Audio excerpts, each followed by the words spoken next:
Avant d'entrer dans le sujet, j'ai une petite histoire pour vous dégourdir peut-être. Vous savez, un jour, il y avait une enseignante qui était une athée et qui ridiculisait souvent les enfants, surtout sur la Bible.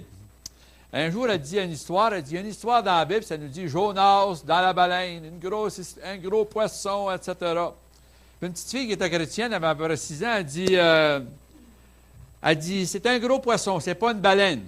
À Montréal, on dit une baleine, la paille. Au Québec, ils disent une baleine. Fait qu'elle dit, c'est un gros poisson. Elle dit, de toute façon, elle dit, mec, j'y allais au ciel, je vais lui demander à Jonas dans quoi qu'il était. Et l'enseignant a dit, s'il n'est pas au ciel, ben, elle dit, vous lui demanderez, vous. Comprenez-vous? Gloire à Dieu. Les enfants, ils ont toujours une bonne réponse, sont souvent plus sages que les grandes personnes. Tu parles comme une grande personne. La deuxième partie de mon message, le titre était « Un chrétien héroïque ». Et simplement faire une petite révision de peut-être 2-3 minutes.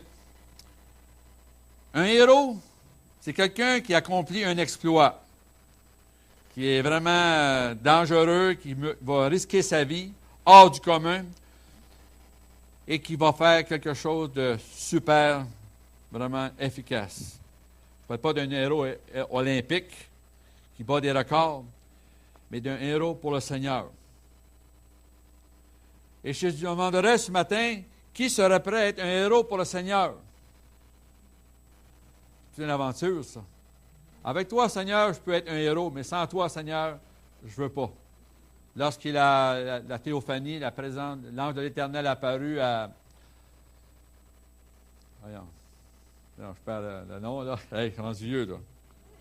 Gédéon, vaillant héros. Je suis le plus petit, etc. Ma famille est la plus petite tribu. Mais le Seigneur avait déjà vu en lui un vaillant héros. Et vous savez, la suite, 33 000 soldats sont rendus à 300. Il était capable d'emporter vraiment toutes ces 300 personnes-là avec lui, avec courage. Et j'avais mentionné aussi, Dieu ne désire pas des hommes et des femmes qui sont grands. Il veut des hommes et des femmes qui sont prêts à faire preuve de sa grandeur. Ils vont démontrer la grandeur de Dieu. Et là, on a vu des exploits. On a vu les compagnons de David, qui est celui qui me fera boire de l'eau de la citerne dans Jérusalem. Eh bien, il y aura tel et tel trophée. Il y a 3 qui ont été au risque de leur vie. Un autre qui ont réussi à emporter de l'eau à David. Abishai qui a brandi sa lance sur 300 guerriers. 300, un coup de lance. Il y a 300 qui sont morts. Il faut le faire. Comment il a fait, je ne sais pas. Un autre de l'armée de David qui a descendu une cage puis a tué 2 lions. On peut les regarder, les lions, en dehors de la cage, mais aller dans la cage, il y avait sûrement quelque chose. Donc, c'était des guerriers vraiment aguerris. Je pense aux compagnons de Daniel qui, devant la fournaise, n'ont pas eu peur, même ont répondu d'avance, nous ne te servirons jamais au roi. Le seul qu'on va servir, c'est Dieu l'Éternel. Encore Daniel dans la fosse aux lions, encore, il fallait adorer le roi, il n'adorait que Dieu seul. Il ne fallait pas prier hors. Il fallait prier, celui qui priait hors de leur contexte babylonien, il était mis à mort dans la cage au lion. Et Daniel, 3 fois par jour, s'inclinait, s'agenouillait vers Jérusalem pour prier son Dieu, le vrai Dieu. Et beaucoup de choses de même, on peut voir des exploits dans la parole de Dieu. Et le mot héros revient 49 fois dans l'Ancien Testament. Il n'est jamais mentionné dans le Nouveau Testament. On va regarder maintenant des personnes que je pourrais dire des héros. Dans Hébreux, le 11e chapitre, on parle de la foi, les géants de la foi. Il y a eu des choses, des exploits extraordinaires. On peut penser à Moïse, on peut penser à Joseph, on peut penser à Abraham. Lorsqu'ils ont traversé, c'est par la foi qu'ils traversaient la mer Rouge. Mais on peut voir, ça nous dit ici dans le verset 35. Et Seigneur, bénis ta parole ce matin. Des femmes recouvrèrent leur mort par la résurrection, d'autres furent livrées au tourment, dont c'est le retour du balancier. On voit les exploits extraordinaires qui ont été les premiers versets. Et on arrive à la deuxième partie de Hébreux 11. On voit une autre partie qui est un peu plus martyre. Souvent, on parle de la prospérité. Abraham était riche. Mais là, on arrive dans le balancier qui balance un peu dans la foi. On peut peut-être être un martyr de la foi. Et ça nous dit, ils disent, éteignirent la puissance du feu, échappèrent aux tranchants de l'épée, guérirent de leur maladie, furent veillants à la guerre, mirent en fuite des armées étrangères. Et dans le verset 36, d'autres subirent les moqueries et les fouets, les chaînes et la prison. Ils furent lapidés, sciés, torturés. Ils moururent tués par l'épée. Ils allèrent ça et là vêtus de peau de brebis et de peau de chèvre, dénués de tout persécuté, maltraités. Eux dont le monde n'était pas digne, errant dans le désert et les montagnes, dans les cavernes et les andes de la terre. Tous ceux-là, à la fois desquels il a été rendu témoignage, n'ont pas obtenu ce qui leur était promis, Dieu ayant vu quelque chose de meilleur pour nous, afin qu'ils ne parvinssent pas sans nous à la perfection. Donc, lorsque l'auteur de Hébreux a écrit, dans le passé, il y a eu des personnes, à cause du Seigneur, qui sont morts, comme on peut le mentionner, sciés, torturés, errant dans les andes de rochers, vêtus de peau de chèvre, etc. C'était atroce. Mais ceux qui vont continuer maintenant à servir le Seigneur est ressuscité maintenant, il va en avoir qui vont mourir des choses atroces. Veux-tu emporter Ghislain, concernant les chrétiens mis à mort? Bon, voyez-vous, après que le Seigneur est ressuscité, il n'aura pas dit que ça va être facile. Donc, c'est ceux qui avaient la même foi que Paul, que les apôtres. Tous les apôtres sont morts martyrisés, excepté Jean qui a été déporté dans l'île de Patmos. Eh bien, on peut voir dans les premiers siècles, c'était un peu ce qui vous attendait quand vous deveniez un chrétien. Il y avait la religion romaine qui était tellement efficace, plusieurs divinités. Et là, il y avait un forum à Rome, justement à Rome. Il y avait environ 51 000 personnes. Et souvent, il y avait des combats de gladiateurs. Le monde aimait voir du sang. Vous savez, il y en a qui aimaient voir du sang. Mais là, c'était vraiment... Et ceux qui étaient... Il y avait des esclaves. Et pour recouvrir leur liberté, ils faisaient affaire à des gladiateurs. Et souvent, les esclaves, lorsqu'ils gagnaient, ils recouvraient leur liberté. Et ça est devenu populaire de siècle en siècle. Mais à un moment donné, il y a eu une brillante idée. Maintenant, prenons les chrétiens et offrons-le en sacrifice, on peut dire, à certains dieux. Martyrisons-les et soyons vraiment des spectateurs pour voir ces choses-là. Donc, on peut en voir que le Seigneur est mort sur la croix. Il y en a qui sont sur la croix. D'autres, on voit qu'il y a des feux allumés en dessous, qui vont mourir brûlés vifs. D'autres qui s'agenouillent ensemble et qui sont prêts à recevoir le Seigneur. Pendant ce temps-là, les lions sortent et ça finissait par tous les chrétiens étaient dévorés. Ça voulait dire aux spectateurs que lorsque vous verrez, vous acceptez cette supposée religion du Seigneur, eh bien, qu'un Dieu trinitaire, qu'un Dieu qu'on ne voit pas, etc., eh bien, voici ce qui vous attend. Imaginez-vous aujourd'hui si on vous dirait, eh bien, si vous acceptez le Seigneur, eh bien, vous allez perdre votre emploi, vous allez perdre votre maison. Qui serait prêt? Eux, ils étaient prêts à abandonner tout. Ils étaient errants, maintenant ils abandonnaient tout. Finalement, au travers des siècles, eh bien, voici ce qui arrive, la deuxième image. Ce sont des ruines.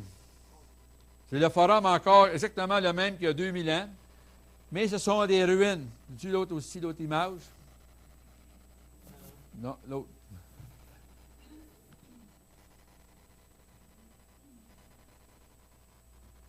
Donc, maintenant, on peut voir à l'intérieur du forum. Donc, ça, c'est à Venise. On était déjà le pont du souper. Il y a une troisième. En tout cas, on voit les ruines à l'intérieur. Et ce qui est arrivé, lorsque on était à Rome, on était voir Saint-Pierre de Rome. On était voir le forum aussi. Je ne sais pas si tu vas pouvoir la voir, c'est des ruines. OK, laisse faire.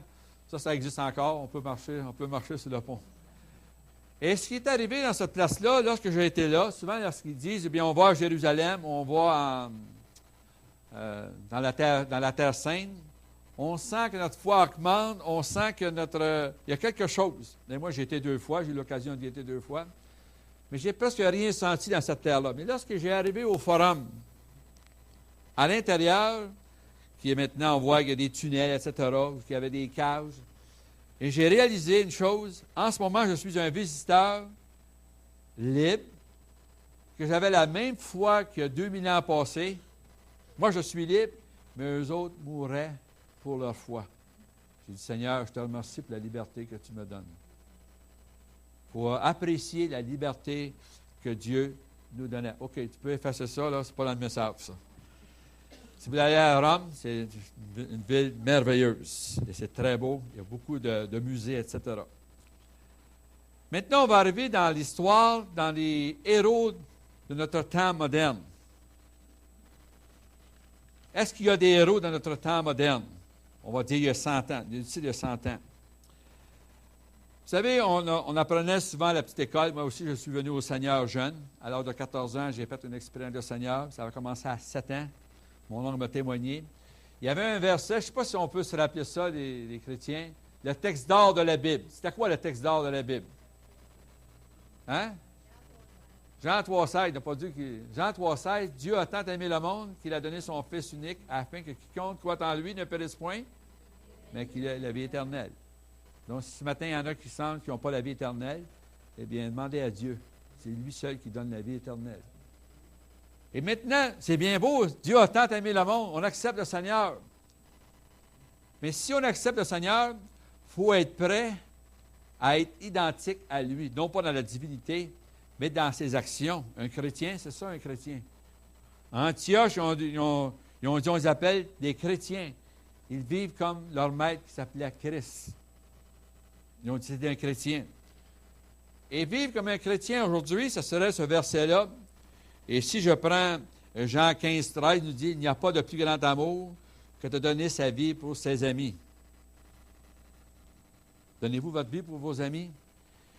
Eh bien, un exemple, un jour, un chrétien a été, durant la guerre du Japon, eh bien, il a été prisonnier. Et dans ce temps-là, eh bien, les prisonniers, qu'est-ce qu'on les faisait? On les nourrissait pas seulement. On les faisait construire des chemins de fer. Que tu sois général, que tu sois commandant, tout le monde travaillait au pic puis à pelle. Il n'y avait pas de machinerie. Et à un moment donné, mettons, il y avait 100 personnes qui travaillaient. Il y avait 100 pelles, etc. Un avait un pic. Puis à un moment donné, le soir, lorsqu'ils sont venus, eh bien, ils se sont aperçus qu'il manquait une pelle. Ça a l'air banal. Il manquait une pelle. Fait que là, ils ont dit, si on ne trouve pas la pelle, vous allez tous passer au bat. Vous allez passer au fouet. Durant la guerre, c'est cruel. Et là, ils s'attendaient au pire.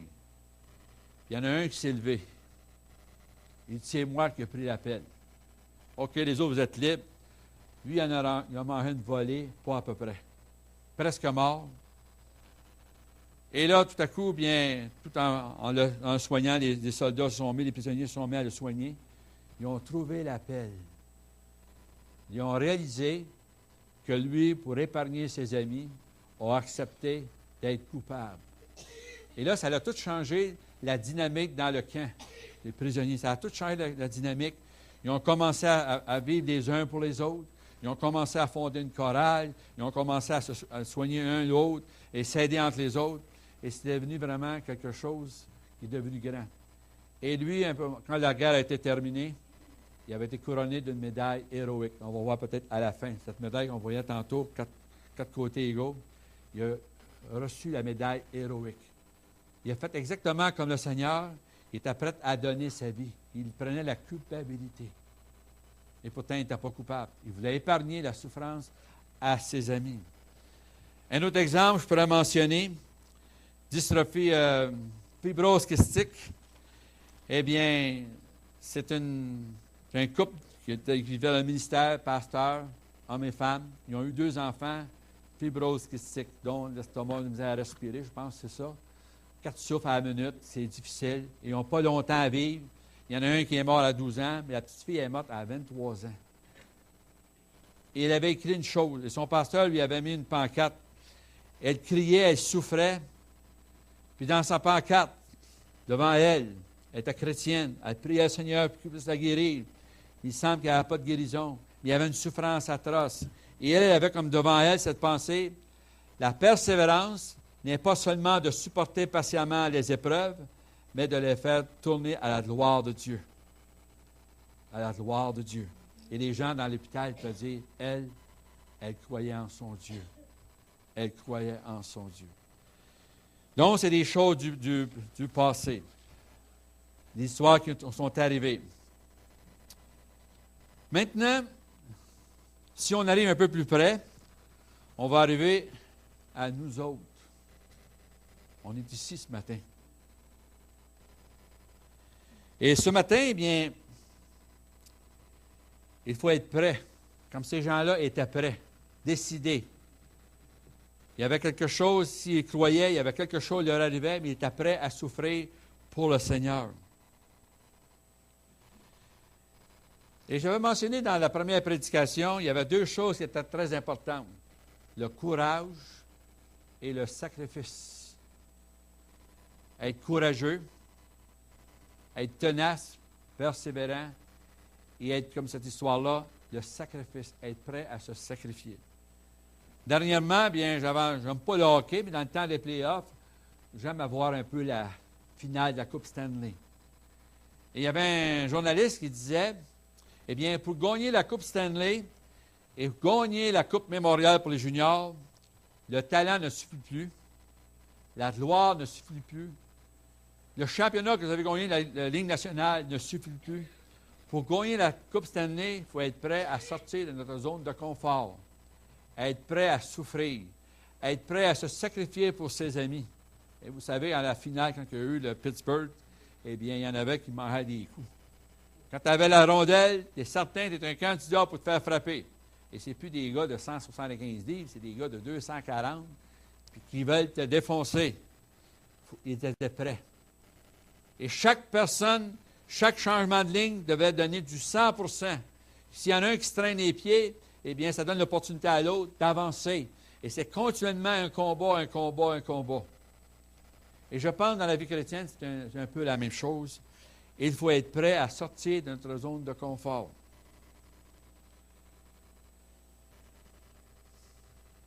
Sacrifice, un sacrifice, ça coûte quelque chose. Hein? Un sacrifice? Fais-moi donc un sacrifice, s'il vous plaît. Ça veut dire que ça coûte quelque chose.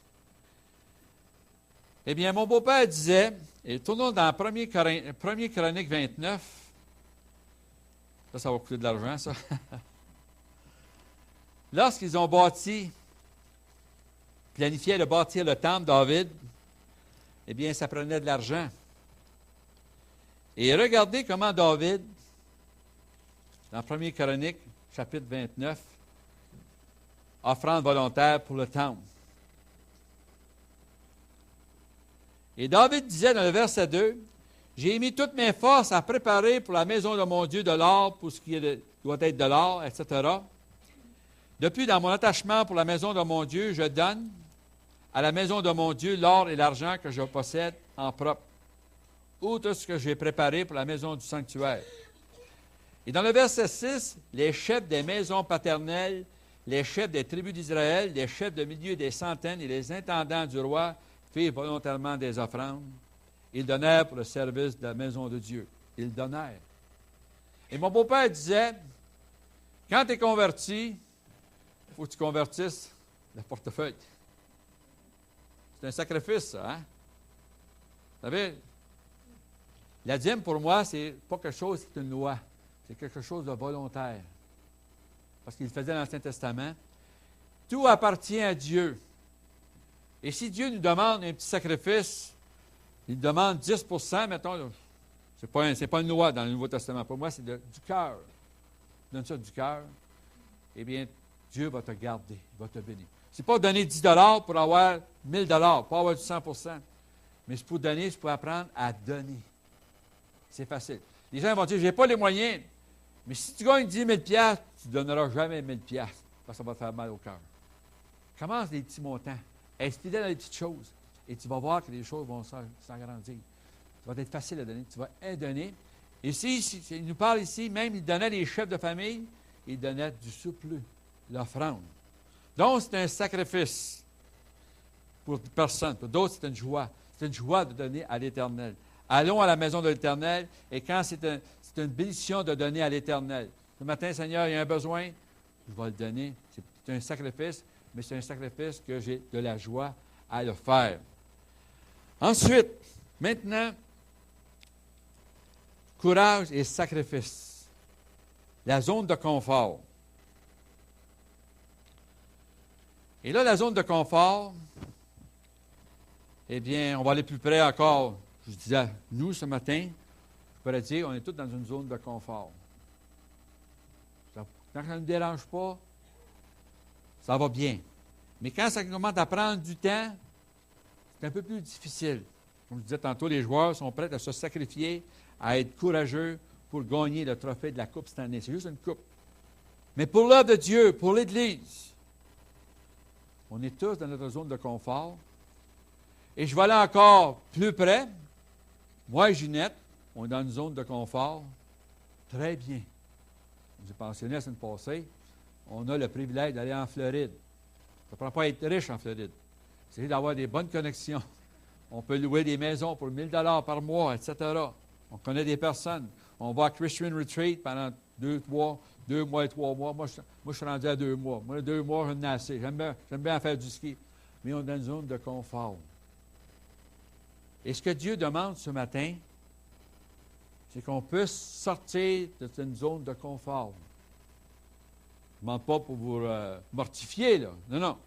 Être prêt à faire quelque chose de plus pour le Seigneur. On peut faire des choses pour le Seigneur, mais des choses avec le Seigneur, c'est merveilleux. Usa, lorsqu'ils ont transporté l'Arche de l'Alliance, a voulu aider. D'un coup, le team de bœuf a frappé un bump, comme on appelle ça, un chaos, et l'Arche a commencé à plancher. Et Usa a voulu la prévenir que l'Arche tombe. Il a été foudroyé.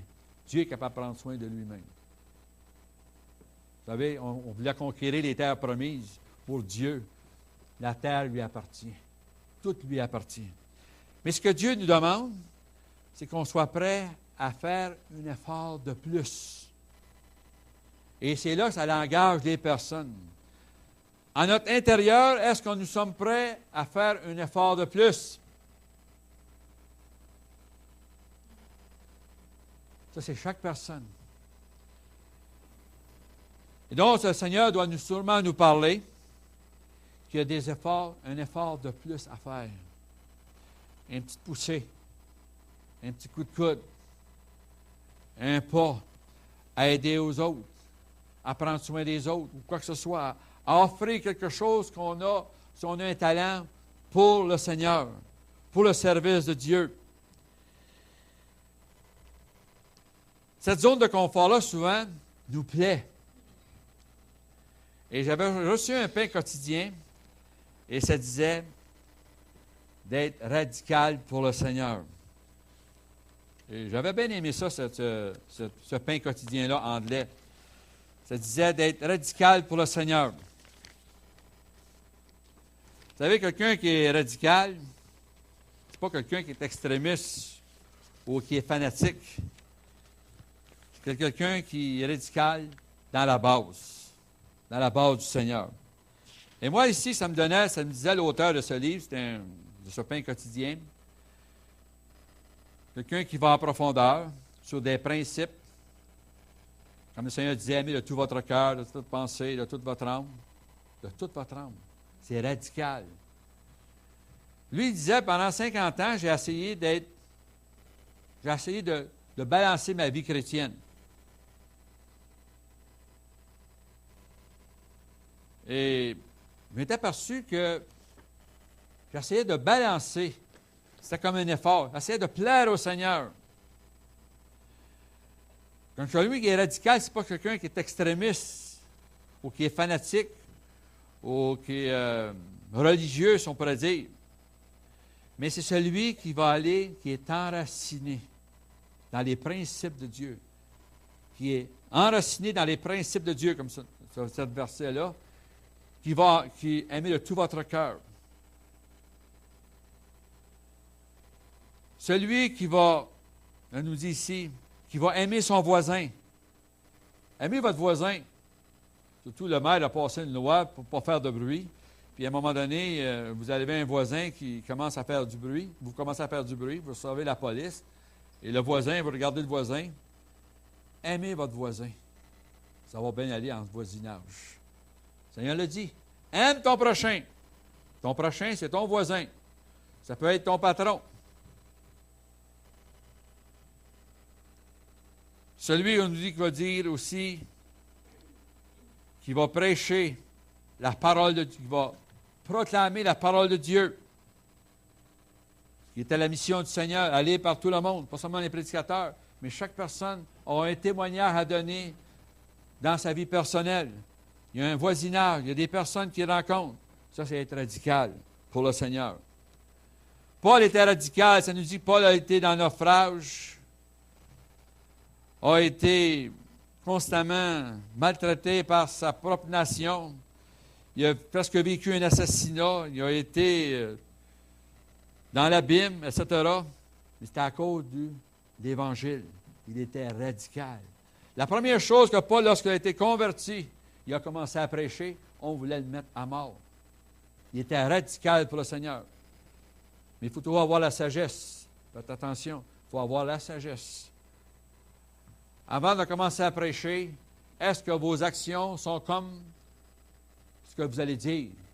Un jour, quelqu'un disait, « Es-tu chrétien? » « Oui, oui, je suis chrétien. » Je te le remonte encore. « Es-tu chrétien? » « Oui, oui. » Et là, il lui dit, la deuxième fois, il demande, « Es-tu chrétien? » « J'étais chrétien, oui, parce que tes œuvres parlent plus fort que ta bouche. » Donc, c'est important. Et je dis souvent à Granby, tout le monde se connaît. Tout le monde se connaît. Donc, faites attention. Soyez radical pour le Seigneur, mais que vos actions... Et quand vous allez parler par vos actions, déjà, ils vont voir vos actions ne sont pas comme les autres. Vous allez être capable de parler de la parole de Dieu facilement. Moi, je me rappelle, lorsque j'avais pris ma démission en compagnie, il y en a un qui avait eu un enfant autisme, et c'était un Écossais, 5 pieds 4, 5 pieds 5, pas plus grand que ça, etc. Et lui, il m'avait baptisé. Il était venu me voir dans les lockers, puis il avait commencé à me baptiser comme un bon, là, tu sais. Il en voulait à Dieu. Il a vu que je donnais ma démission, je tombais dans le ministère. Il a commencé. Et là, j'avais envie de dire, Archie, si t'es pas content, prendons l'avion, on va t'en aller en Écosse. Puis j'avais envie de... Puis je dis, Archie, les gars, ils riaient. Ils disaient, c'était un peu... Là, j'ai dit, Seigneur, j'ai dit, Archie, je vais prier pour toi. Il a arrêté de parler. J'étais surpris. Voyons, c'est ce que j'ai dit. Et quand ils m'ont fêté, on était à la table, il y en a un ou deux qui sacraient. Il y en a un qui s'est levé, il dit, hey, je ne veux pas que tu sacres ici. Je ne veux pas un mot. Encore, il se met à sacrer. Il dit, je ne veux pas que tu sacres. La deuxième fois, il se lève, il dit, hey, il dit, sacre plus. Il dit, lui, il nous a parlé de la parole de Dieu. Lui, il le fait. Je vais le respecter. Puis quand j'ai lu l'éloge qu'ils m'ont donné, j'ai dit, le gars doit être un chrétien. Il dit, c'est qui?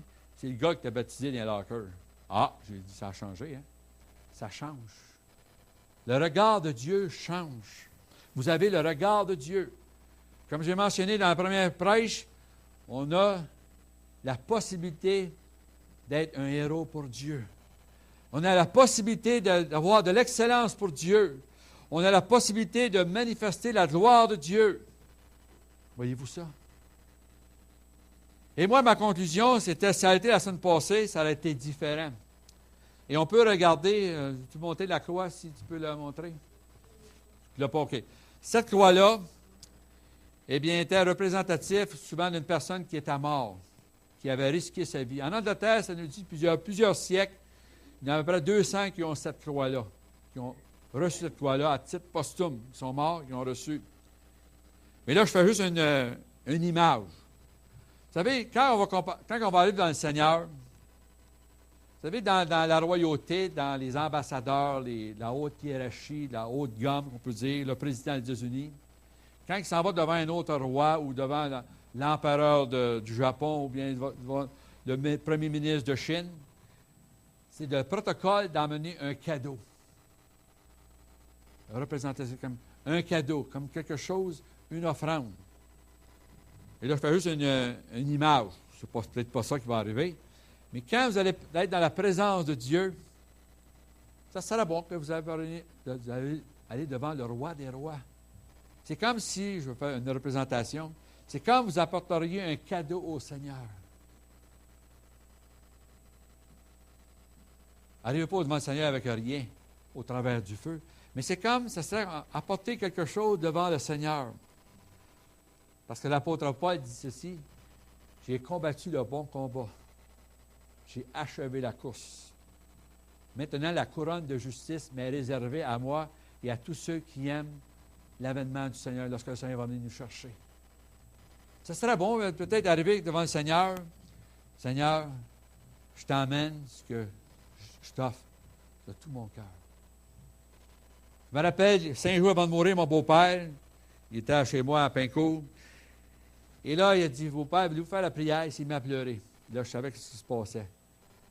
Il m'appelait Pomme. Il disait, Pomme, appelez-moi pas Pomme. Mais c'était mon nom. Il dit, quand j'arriverai dans le Seigneur, il m'a dit, Seigneur, j'ai tout fait ce que je pouvais faire, ce que je connaissais. J'ai dit, maintenant, Seigneur, prends ce que j'ai fait pour toi. Je l'ai fait pour toi. 5 jours après, il était parti. Il était parti. Et c'est comme s'il arriverait devant le Seigneur, arrivez pas avec rien devant le Seigneur. Arrivez avec quelque chose. J'ai achevé la course. J'ai gardé la foi. Maintenant, la couronne de justice, parce que nos couronnes, on va les mettre aux pieds du Seigneur. Ça va être tellement grandiose, ça nous dit dans l'Apocalypse, que les vieillards, ils ont des couronnes, ils mettent leurs couronnes aux pieds du Seigneur. Et c'est comme exactement la même chose. Vous allez mettre votre couronne aux pieds du Seigneur. Vous allez dire, Seigneur, c'est grâce à toi si j'ai ça. Je fais ça pour toi. C'est un sacrifice qui était agréable. Ça devient un sacrifice agréable pour le Seigneur. Et dans ma conclusion, j'aurais été différent, mais dimanche passé, on était à Montréal. Hein? Il y en a qui étaient à Montréal. Et ça me donne un peu de l'espérance. On parle du réveil au Québec. J'ai dit, Seigneur, comment ça va se faire le réveil? Non pas parce qu'un homme il est venu, il va avoir un réveil. Non, moi, là, ce n'est pas sur un homme. Ce n'est pas sur une personne. Ça va être sur un ensemble. Rappelez-vous quand Jérémie disait dans l'Aimantation de Jérémie, quand je pense à l'absinthe, au poison, etc., Jérémie est en prison, etc., mais il dit, quand je pense, ce qui me donne de l'espérance, c'est que les bontés de l'Éternel se renouvellent chaque mois. Chaque jour. Ça, c'est bon. Chaque jour, chaque matin. Donc, quand le matin vous vous levez, vous avez les bontés de l'Éternel qui sont renouvelables chaque jour. Et moi, quand Ben Hinn a parlé sur le salut, c'était un sermon très simple, pas compliqué du tout. Je ne crois à rien. Il disait, un jour, tu vas croire en quoi? Peut-être va être trop tard. Et quand il a fait l'appel pour le salut, comment il y a personne qui pouvait dire que tu chantais, là? C'est, Apparemment, c'est à peu près 190? Moi, j'avais pensé 1000. Les colonnes étaient toutes pleines. En avant, c'était tout plein. En arrière, c'était plein. Il y en avait des côtés? Il y en avait des côtés. Il y en avait des centaines. Puis le Seigneur, il dit, vois-tu, c'est facile pour lui, Seigneur. C'est le Seigneur qui attire. Des fois, on regarde c'est un peu un spectacle, c'est 6000 personnes. Mais pendant ce temps-là, pendant l'assemblée, il y avait de la foi. Il n'y avait pas de doute. Ceux qui avaient du doute n'étaient pas là. Il y en avait qui étaient guéris. Il n'était pas commencé, la réunion n'était pas commencée. Il y avait déjà commencé des personnes qui commençaient à être guéries. La foi commençait. Et pour arriver au résultat à la fin, eh bien, on arrive à la fin, c'est que lorsqu'il commence à chanter, il veut entrer dans l'onction de guérison, les gens commencent à être guéris. Là, il y en a qui avancent en avant. On les voyait, on était à côté d'eux autres. Et il y a des petits gars, il a 4 ans, petit chinois, hein, 4 ans. Une tank, il nous montre avec une tank d'oxygène, 24 heures sur 24. Ça faisait à peu près 4 heures, 5 heures qu'il avait enlevé sa tank, son réservoir d'oxygène. Puis, je vous assure qu'il y avait du fun, le petit gars. Papa, à un moment, était à terre, puis le petit gars à terre, il faisait tout. Il avait reçu une guérison. D'autres avaient reçu, d'autres avaient des corsets. Enlevé leur corset. Toutes sortes de choses qui arrivaient. Mais moi, ce que j'ai aimé, moi, c'est le salut. Ça, c'est les gens ont arrivé par centaines pour accepter le Seigneur. On va dire, bien, le Québec ne sont pas croyants. Parlez-nous de la foi avec l'onction de Dieu et vous allez voir que le Québec est croyant. Et quand les jeunes, on dit, oh, les jeunes, ça leur prend des spectacles, ça leur prend ci. Quand il a invité les jeunes, c'est de recevoir une chose du Seigneur. C'était plein, les jeunes, hein? Puis là, il apprenait des jeunes, il montait sur le stage, puis il faisait ça, les jeunes, ça tombait à terre. Pas à peu près. Ça revolait. Relevez-le! Encore, il y avait une touche du Seigneur. Le monde veut voir quelque chose. Non pas un spectacle, mais ça veut dire... Et le Seigneur disait, moi, je peux tout emmener tout ce monde-là à mes pieds. Un homme est venu, il va revenir supposément, même il est boycotté. Oh, ils vont te boycotter. On a sur l'Internet, eh bien, ça c'est diabolique. Ça c'est diabolique. Benny Hinn est diabolique. En tout cas, il a parlé du Seigneur. S'il est diabolique, il en a parlé du Seigneur. Hein? On a continuellement entendu parler du Seigneur. Vous savez, quand on est extrémiste, ou quand on est religieux, avant on disait seulement les fous ne changent pas d'idée, maintenant on peut dire seulement les religieux qui ne changent pas d'idée. C'est le même, c'est le même. Mais je peux voir que lorsque l'Esprit de Dieu se répand dans une place, il n'y a rien qui peut résister à l'Esprit de Dieu. Lorsque le jour de la Pentecôte, qu'il y a eu vraiment ce feu à 9 heures du matin, eh bien, les apôtres, je ne sais pas combien ils étaient, 12 ou 15 ou 25, je ne sais pas, 120 à l'élection, je ne sais pas si c'était peut-être 500, mais ça nous dit qu'il y a eu quelque chose qui s'est passé. Ça nous dit qu'il y a tellement quelque chose qui s'est passé que les gens ont commencé à courir de l'extérieur, ils voyaient du feu, ils parlaient en langue, et les gens pouvaient les comprendre, ils s'exprimaient, ils parlaient des choses de Dieu. Et continuellement, ça a été comme cela. Rempli du Saint-Esprit, il y avait une action. Rempli du Saint-Esprit, il y avait une action. C'était continuellement comme cela. La religion ne peut pas faire ce que Dieu veut faire. La religion va faire des étapes. Il va y avoir des genres de discipline. Mais avec le Seigneur, c'est fou ce que le Seigneur peut faire. Rappelez-vous, le jour de la Pentecôte, qu'est-ce qu'ils ont dit? Ils sont remplis de vin doux à 9 heures du matin. Ils sont remplis de vin doux. Eh bien, Seigneur, si tu veux servir le vin, ah bien, envoie-en du vin. Moi, j'ai vu des services, moi, un de mes copains qui est venu au Seigneur, je l'avais emmené, moi, ça avait duré 7 semaines à Montréal, et lui, il avait vraiment reçu de Dieu. Il était vraiment sous. J'ai dit, Édouard, il s'appelait Édouard, j'ai dit, veux-tu chauffer à ta place? Oh, je suis correct, je suis capable de chauffer. À un moment donné, il arrête sur une lumière verte, puis il arrête son char, puis lui, il t'apprête à... Il dit, es-tu vraiment correct? Es-tu vraiment correct? Oh, je suis une lumière verte. Le Seigneur remplit. Ça, quand le Seigneur nous remplit, c'est qu'il veut montrer sa présence. Il veut montrer sa puissance. La puissance, ce n'est pas de faire des choses, on veut faire des choses extraordinaires. Commençons dans la simplicité. Les choses faciles.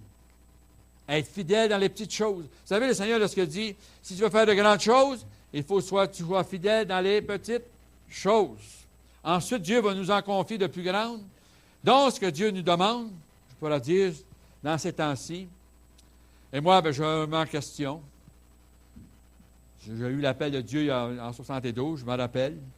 Je m'en rappelle très bien.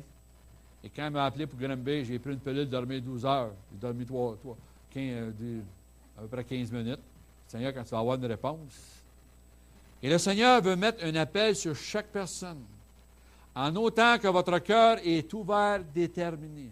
Et ce matin, en baissant les têtes, je peux dire, et je vais faire un appel,